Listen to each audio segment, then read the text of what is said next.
Olá, meus queridos, estamos de volta e hoje vamos falar um pouco sobre arte. Então, falando sobre arte, a gente pensa como a arte ajuda na expressão, como do que se pensa ideologicamente, politicamente, os sentimentos. Então a arte, ela dá vazão ao que se passa na nossa cabeça, também dos posicionamentos críticos.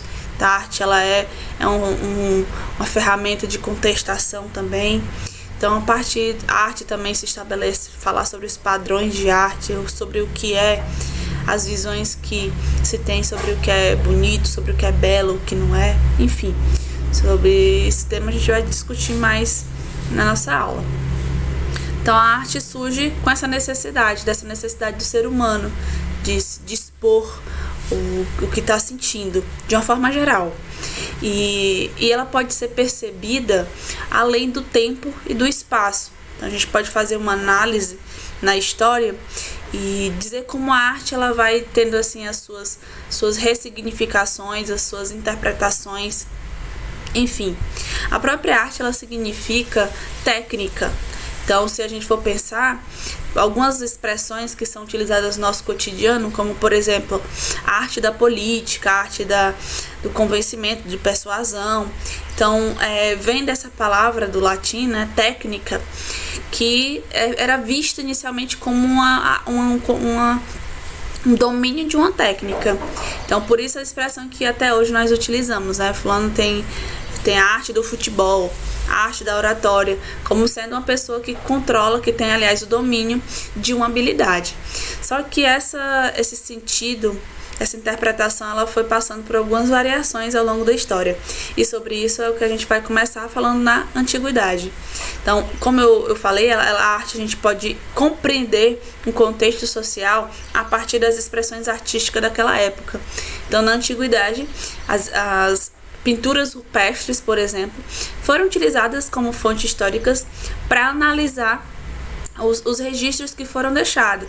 Então, lá na antiguidade, os nossos primórdios, eles colocavam os registros, então os animais, que davam a entender como eles viviam, o que eles queriam passar. Então, as fontes mais antigas que foram encontradas na Europa sobre essas pinturas, e que hoje nós trabalhamos também nas outras disciplinas, nas disciplinas de ciências humanas de uma forma geral, né? Também na arte, eu sei que vocês também trabalham pintura rupestre nas aulas com o professor de arte. Enfim, então na Idade Média, a arte ela vai ter dois segmentos, né, que é a arte que vai estar ligada ao intelectual e o trabalho manual. Então, o mecânico.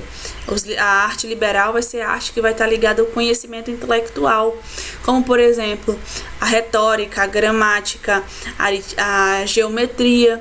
Enfim, são disciplinas e são conhecimentos muito mais ligado ao intelectual.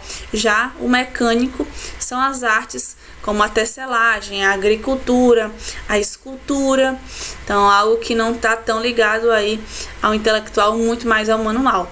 Então, e a gente analisando também essa visão que na Idade Média e a técnica, são utilizadas técnicas, mas na arte da modernidade a gente observa uma mudança nesse sentido de arte que vai se questionar a arte sendo o conjunto de técnicas. Então, não mais se vai se perceber que é esse domínio de técnicas. Então, aquele que tem o domínio de técnicas não faz dele um artista.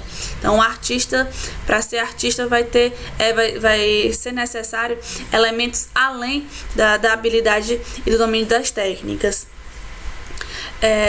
E hoje, nos dias de hoje, que eu não coloquei, né, na arte na contemporaneidade, a gente tem uma quantidade de técnicas, a gente tem uma quantidade de análise sobre o que é belo, e o que faz a arte ser mais abstrata, o que faz a gente não ter uma definição do que é belo, devido a essas muitas manifestações, e essas manifestações, exposições de ideias, exposições aí o que nós entendemos por arte não tem um sentido tão definido. porque não há um padrão de belo. Então, há hoje na contemporaneidade muito mais ligado ao abstrato, né? E quando a gente vai falar de o que é uma obra de arte, a gente vai dar o sentido, entender que a arte ela dá sentido à realidade, ela reproduz a realidade, ela também dá sentido à realidade. Então, através das suas linhas, através das suas cores, através de técnicas que são desenvolvidas todo dia, todos os dias, mas são técnicas que tentam, de certa forma, reproduzir, dar vida, enfim, de uma forma geral. E também destacar o papel da arte como um elemento, uma ferramenta de resistência, uma ferramenta também de análise social. Então, por muito tempo na história, a arte, as obras de arte, elas reproduziam, como eu já falei, o contexto, mas elas também traziam críticas, como lá no período da Idade Moderna, só retomando aqui, o homem era colocado no centro, como algumas obras, como o homem vitruviano, o homem é colocado no centro, bem lá no meio, para quê? Para mostrar que naquele contexto de discussões de efervescência política, o homem estava numa transição de teocentrismo para o antropocentrismo. Então, aquela representação do homem no meio da tela era a representação de uma época, onde as discussões, onde os debates determinavam o homem como a centralidade. Então, hoje a arte também, ela é uma ferramenta no sentido dos filmes que nós assistimos, das músicas que nós ouvimos, da charge que nós compartilhamos, enfim, os desenhos, a arte de uma forma geral, ela tem esse papel de contribuir também para a nossa sensibilidade, para dar vazão aos nossos sentimentos, mas também para análise de uma sociedade, como eu fiz, analisando a antiguidade, na Idade Média, na modernidade, na contemporaneidade, enfim. Então a gente pode entender a multiplicidade do sentido e da importância da arte aí na nossa vida. Então, meus queridos, essa aula é uma aula introdutória para a gente lançar alguns questionamentos sobre o tema, e a gente continua na próxima semana. Então, fiquem bem, estejam bem e até o nosso próximo encontro.